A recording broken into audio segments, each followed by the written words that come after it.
في هذه السنة بالدورة الثانية عشرة. هذه الدورة التي أخذت من شعارات الملتقيات أهم ما يسطر في برامج الشعرية: الشعر جسر التواصل ودبلوماسية ثقافية. طبعا ما للشعر من أهمية على مستوى مد جسور التواصل بين الشعوب، وأيضا خلق إشعاع ثقافي وفني لكل المجتمعات التي ينظم فيها المهرجانات الشعرية. وطنجة دائما كانت في الرياضة ولا زالت في الرياضة من خلال مهرجان طنجة الدولي للشعر. مستقبلا نتمنى أن تسمح لنا الإمكانيات في أن نقدم هذه الجائزة. برنامج المهرجان أو برنامج الدورة الثانية عشرة لمهرجان طنجة الدولي للشعر يضم أسماء رائدة في مجال الشعر على المستوى الوطني والدولي من الأصناف المختلفة. أترك للمدير المهرجان أو مدير المهرجان فعلا السيد بلال الصغير لتقديم البرنامج العام لهذه الدورة. أن مدينة طنجة لمدة ديال 12 سنة فازت بهذه الجائزة جوج ديال المرات، يعني هو كيكون داخل مدينة طنجة فازت بها جوج ديال المرات. فإلا رديتوا البال في الندوات الصحفية السابقة دائما من يفوز بهذه الجائزة كيكونوا من الجنوب الشرقي المغربي، وهذا خير دليل على أن الجائزة الصدى ديالها واصل في الأقاليم والربوع ديال المملكة كاملة. وحاجة ثانية أن جرت العادة، ما عرفتش هي صحة السنة، دائما اللي كيفوز بالجائزه ديال طنجة الكبرى للشعراء الشباب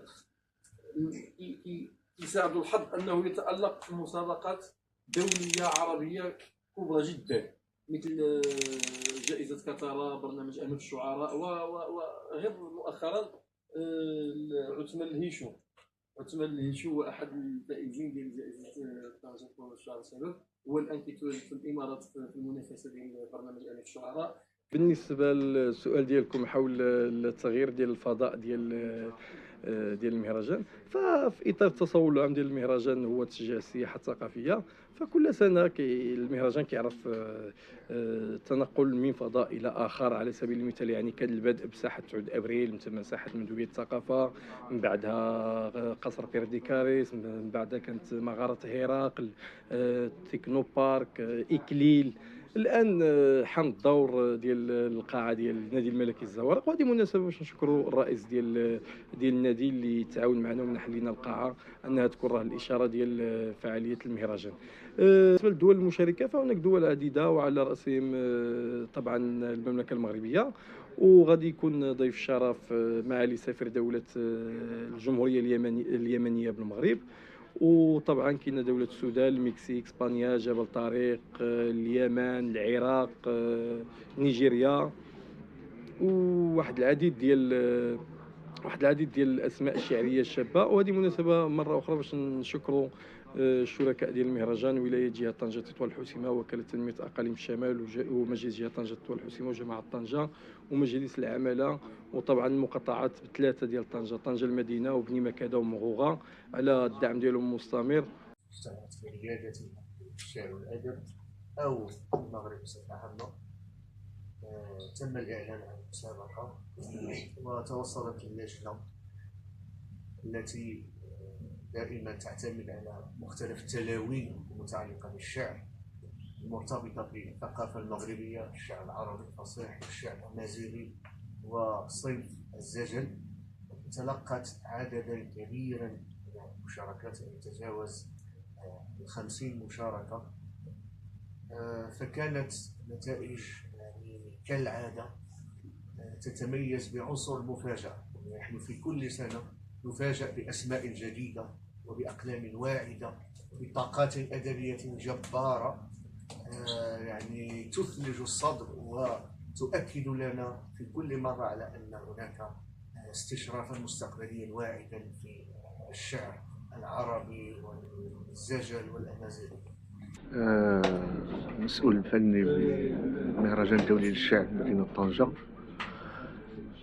الشعر باعتباره جسرا للتواصل، باعتباره في الأساس تعبيرا إنسانيا يرتفع عن كثير من الحواجز الثقافية والإيديولوجية والفكرية والأخلاقية التي فرقت بين المشاعر الإنسانية. فانطلاقا من هذه الفكرة يعني حاول المهرجان هذه السنة أن يخلق جسر تواصل مع الإخوة الشعراء المبدعين بالجارة الإسبانية من القطر الأندلسي الشقيق الذي يجمعنا به كثير من المشترك الثقافي والأخلاقي والتاريخي أيضا.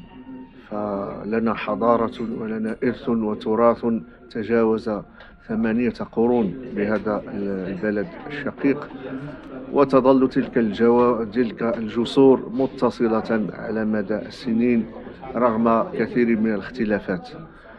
المهرجان قد اعتاد ككل سنة على أن ينظم مسابقة شبابية تحفز على الإبداع وعلى استشراف مستقبل واعد للأدب والشعر الطنجاوي يعني خصوصا والمغربي عموما.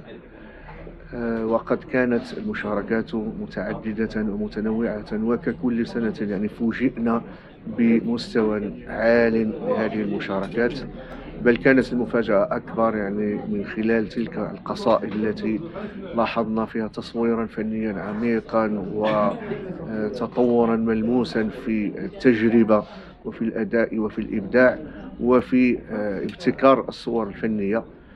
بالنسبة لفئة الشعر الفصيح كانت مشاركات في جميع التلاوين الشعرية أو الأصناف الثلاثة، يعني الشعر الفصيح العمودي الموزون المقفى والشعر التفعيلة وكذلك شعر النثر.